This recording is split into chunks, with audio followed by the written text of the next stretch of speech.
Chapter is called Looking for Employment. And I figured I'd start off with McDonald's here, which is probably one of the common things, one of the common places that I got students that work at, mainly because there's a McDonald's down the way. So there's a lot of kids that work in fast food. And I'm talking to my seniors out there. When you're looking for a job, right? Some of the things that stress you out. Does my resume have everything I need? I don't have any experience. Um, what's the most important thing I should know for my interview? Well, let's think about this. You're going to McDonald's. It's a business that's designed to have people who run it who have no experience. You're gonna gain the experience at somewhere like this. The biggest question that an employer or a manager at that place is gonna ask you is, when are you available? My first job was at a hardware store. I just needed a job for the summer, get a little extra cash, buy a laptop for school. And when the application asked, "When are you available?" I was like, always. It's summer, dummy, which was a mistake, because it got me the job. Now, here's what happens with a lot of my seniors. They get a job, like at McDonald's, for example, and within a couple weeks, they're frustrated because they're not getting the hours that they want. And why is that? I'll tell you why. Most of you are in high school, which means you're not available in the morning. And if there's a bunch of kids that are hired on at McDonald's and they all have the same schedules, those premium hours after 2 and 3 o'clock in the afternoon are being taken up by a lot of people. So it's not going to really work out in your favor, which is why they have you work a lot Friday night, Saturday, Sunday, which are the times that you want to go out and have fun. So you got to decide, is it worth that side job to give up your weekends? So McDonald's is a good place to start. I see a lot of kids going to fast food, a lot of kids going to car washes, dishwashing, basically low skilled, easy entry type jobs to start. And remember, these are not the jobs that you're keeping for a career. It's just to get you started. Once you have got some experience in the lower skilled, easy entry type work, you might want to consider doing something else, especially if you're not getting the hours and you're frustrated. I'm going to go on a leap, on a stretch here, and say maybe you should consider doing something like an internship or an apprenticeship. Now, oftentimes these are unpaid jobs, and I know you're thinking, why the heck would I want to work at an unpaid place? I don't want to work for free, but you're actually investing in your future. If you have a good idea as to what you want to do career-wise, at least at school they're going to tell you what coursework you need to take, what degree path you need to go on, but that doesn't necessarily guarantee you a job. Nor does it give you the chance to experience if that's really the job you want. Because I remember being 15, 16, 17 years old and I didn't have a clue as to what I wanted to do. So internships are a way, and some apprenticeships are a way of getting your foot in the door, first of all, and then secondly, deciding whether or not it's something you want to do. I had a buddy who thought he wanted to be a firefighter. He did all the coursework for it, and then after he was done with all the coursework and he did the internship, he decided, no, that's not what I want to do. So it doesn't necessarily, you don't want to waste a lot of your future earning years in a job you hate. It's better that maybe you try it now when you have time, when you're younger, to decide if it's something you want to do. Get the classroom instruction you need, get the online job training, or get the on the job training you need. Increase the wage progression. In other words, walk into a job knowing and having a skill so that you're worth more as you get into the job. And then acquire the skills and certification to get into the field that you want. Get into the vocabulary section. First one up is employment agency, and the definition is right there. It's a business that has a list of job openings and help you find short-term or long-term employment. Fees for job placement may apply to you or your employer. So, earlier we were talking about being able to find a job. When you worked at McDonald's, you found it a couple, probably one of two ways. You either walked up to the door, saw a help wanted sign, filled out the application, got the interview, got the job, or you had a friend that already worked there and told you they were hiring. You went in, got the application, got interviewed, and got the job. So those are two ways where you are being proactive and you went out and got the job and solicited the employment yourself. But another way is using this employment agency. So they go out and they talk to all kinds of business owners and they compile a list of business owners that are looking for a specific skill that or talent or type of person. And you, the person who's looking for the job, can go to an agency like this and see what kind of jobs they have available, and let them know basically who you are, what you've done, what you were looking for, and they'll place you with an employer, and they charge a fee for doing that. Sometimes they pass the fee on directly to you, but oftentimes the way they do it is the job owner might charge or might be paying $15 an hour for that job, but the employment agency is only paying you $12 an hour for that job, and the agency might make the spread, or they charge the employer a flat fee for posting the job, or a flat fee for getting you employment long term. So there's a couple different ways, and that is employment agency. That employment agency does charge a fee when an employer or employee is willing to pay a fee for that job placement. That is called a fee paid. So, fee paid is the other vocabulary word associated with the employment agency if you or the employer are willing to pay the fee.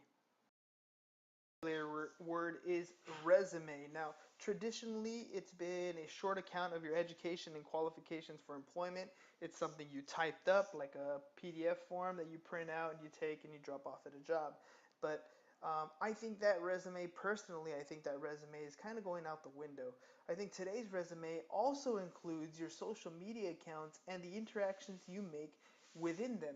So, for example, if let's say you want to be a sports broadcaster, um, if that's really what you want to do, if that's the direction you want to go in, and you wait till you go to school, maybe you could take some journalism courses, maybe you take some marketing courses, maybe you're in sports medicine, you get through all the schooling, and then you go and apply it for a job in sports broadcasting.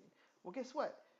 Four, five, six, 10,000 other people have done the same exact thing you have. So what's going to separate you and the 10,000 other people who are applying for that same type of job? Nothing. You're not going to stand out at all. However, if while you were in ninth, 10th, 11th, 12th grade, you'd been tweeting at sports broadcasters, commenting on their comments, having conversations with them, building a relationship with the people who are in the industry that you want to be in, then when you graduate and you're looking for an internship, or when you're finished and you're looking for a job in that industry, you've made a connection. Just like we talked about in the McDonald's example, where you could have gone to McDonald's and saw the help wanted sign, or you have a friend that works at McDonald's that can get you in. Why aren't you making or building that relationship so that you have a friend in that sports industry to get you in ahead of time? That's what your social media should be doing for you. It's branding you right now as it is anyways, but if you target your social media interactions, they're more powerful to you today as a resume than the traditional PDF resume that you've been working with. So, resume, traditionally it's been a short account of your education and qualifications for employment. Today's resumes are also your social media accounts and their interactions you make on them. To your W-4. This is under the assumption that you have gotten the job. So you went through the application process, you went through the interview process, and now you've been hired. One of the forms that your employer is going to give you is Form W-4, IRS Form W-4. This is the Employees Withholding Certificate used to help employers determine the amount of federal income tax to be withheld from your paycheck to cover your income taxes. Now, there's a section on this where you are calculating allowances. The larger the number of allowances, the less that they're going to withhold on your paycheck when it comes to the federal income tax section. The lower your allowances, the more they're going to withhold. What's the withholding do? Well, at the end of the year when you file your tax return, we're going to calculate how much income tax is due. And the what this Form W-4 does is it creates a withholding schedule so that you're withheld pieces of your paychecks all the way throughout the year, and that way at the end of the year when you file your tax return, you're either getting a small refund, no refund, or you owe just a little bit to the IRS. If you put an allowance number that's too low, you're going to have a larger refund because they withheld too much. If you put an allowance number that's too high, you're going to owe a lot more to the IRS because they didn't withhold enough throughout the year. Okay, so this W-4, the nice thing about it is you can adjust it as many times as you want throughout the year. If you want to withhold more at the beginning and less at the end, you can do that. You just fill out a new W-4 and take it to your payroll department or your human resource department, and they'll make the change for you. That's Form W-4. Some jobs come with additional benefits. Now, a benefit, according to our definition here, benefits are additional compensation from your employer in the form of insurance, healthcare, stock options, and other perks being employed with the company. So there are other ways that companies can give you additional compensation, give you something for being a part of their organization, and it's not necessarily in the form of dollars per hour. So they can offer you things like health insurance, they can buy you life insurance, dental care, health care, vision, stock options, retirement plans, company vehicles, all kinds of different benefits that are part of this particular employment. So not every job has benefits. Some of them do, some of them don't. But that's how we're defining benefits for this section. All right, so we have discount is our final vocabulary word. It's a reduction in the posted cost of a product or service.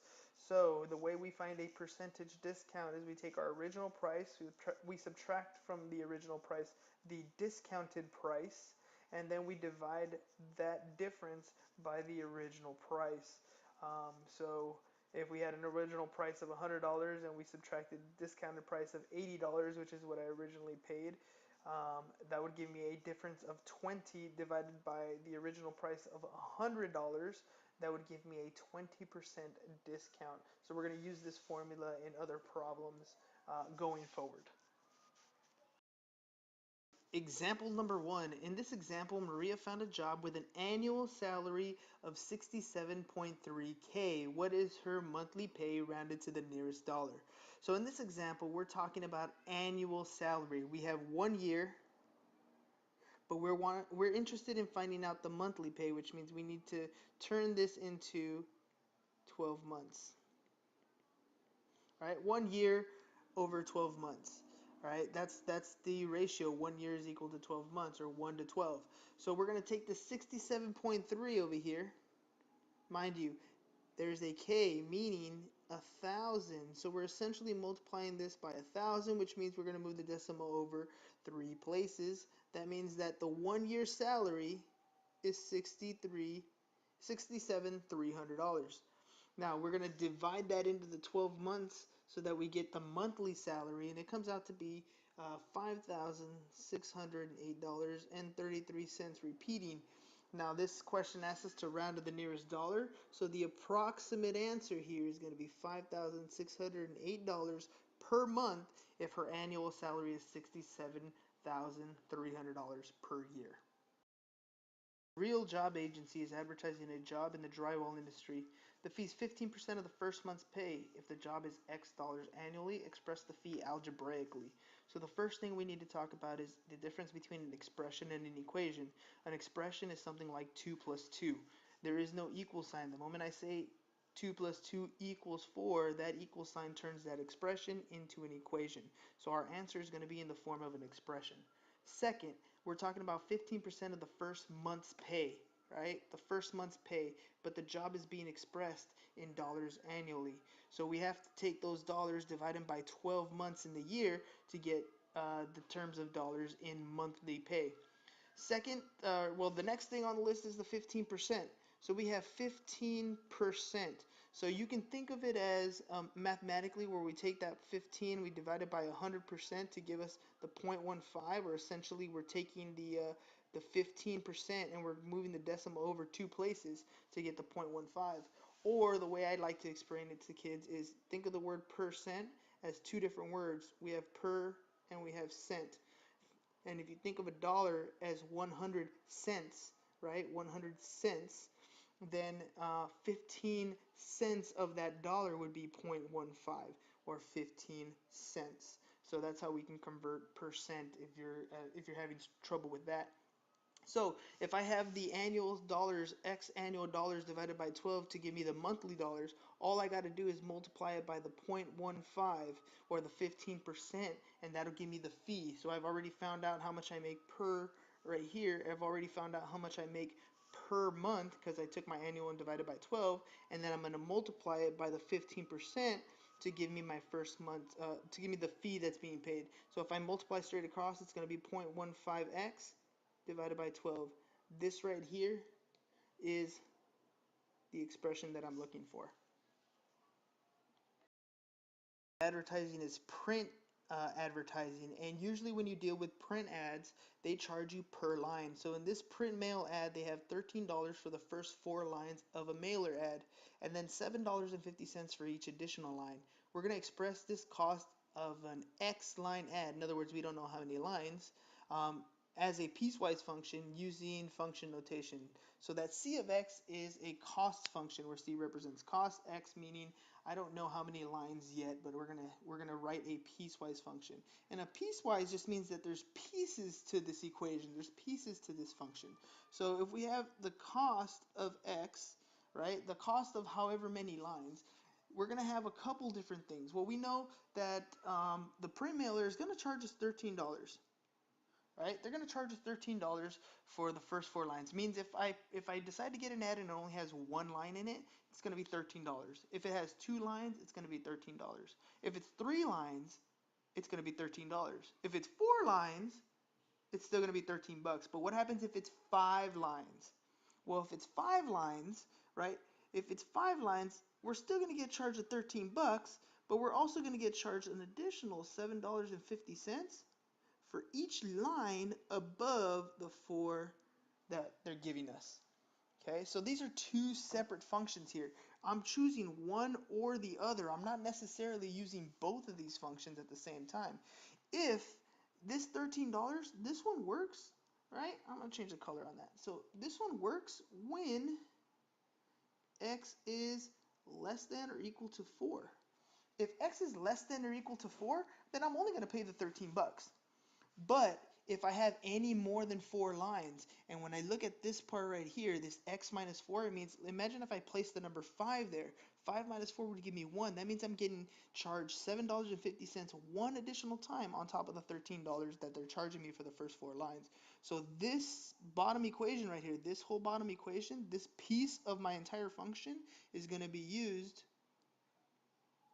when X is greater than 4. Now remember the inequality symbols. Less than or equal to means it could be 4 or it could be less than 4. So it could be 4, 3, 2, or 1. But if it's anything greater than 4, like 5, 6, 7, 8, and to infinity, they're going to charge us that extra $7.50.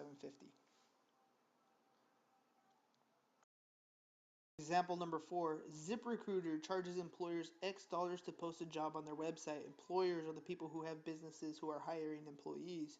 So they need employees, they post job openings on ZipRecruiter.com. So ZipRecruiter offers a 16% discount if 20 or more jobs are posted. Now if 31 jobs are posted by a specific employer, express the discount as a percent.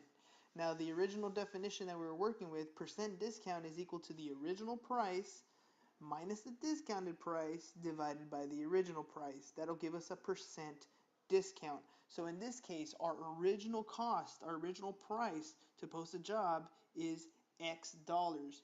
So we're going to go with X dollars minus the discounted price. Now they're giving you a 16% discount, but how much of that, how much of the X dollars are you keeping? So if we take, for example, if I had a dollar, if something cost a dollar, and I said, you know what, you're going to get 16% off, so that's 16 cents off, I would subtract the 16 cents, and I would be left with 84 cents. Now that's the price after, this is the price right here, this 84 cents is the price after I've applied the 16% discount. That make sense? So in this case, the original price is X dollars. The discounted price is the 0.84 of the original price. Remember that of means multiplication in math. So we got the original price, X dollars, minus the 0.84 times X, which is the discounted price, divided by the original price. Now this is an expression. This is an expression that represents the discounted price. This is what we're looking for right here. Example number 5. So you need 77 copies of your resume because apparently you applied to a lot of jobs, right? So you need 77 copies of your resume. Kinko's charges you 39 cents per resume quality copy. Should you pay individually for the 77 copies, or go to Office Depot where you can get 200 copies at $29.95? So explain your answer. So the first thing we need to do is figure this out mathematically. I know that Office Depot is going to charge me, whoops. I know that Office Depot is going to charge me $29.95. But Kinko's, on the other hand, they're going to charge me 39 cents, so it's 77 times the 39 cents for each of my resume copies. That's going to end up coming out to be $30.03. So I'm comparing $29.95 to $30.03. Now, here's where logic kicks in versus one of these math problems, right? So what's the logical answer versus the economic answer versus the ethical answer, that sort of thing. So we got 77 copies of your resume. It's going to cost me $30.03. Office Depot for 200 cost me $29.95. That's an 8-cent difference. So if I was going to be kind of, worried about pennies and dimes here, obviously I'd go with Office Depot for the $29.95. But if I'm an environmentalist and I don't want to make 200 copies of something I know I'm not going to use 200 copies of, then I would go with the 77 copies from Kinko's. So there is no real right or wrong answer for this one. You could go on price, or you could go on quantity. So either one that you choose is the correct answer in this case. The concept being, can you explain your logic with some evidence? So good luck with that one. Let me know what you think.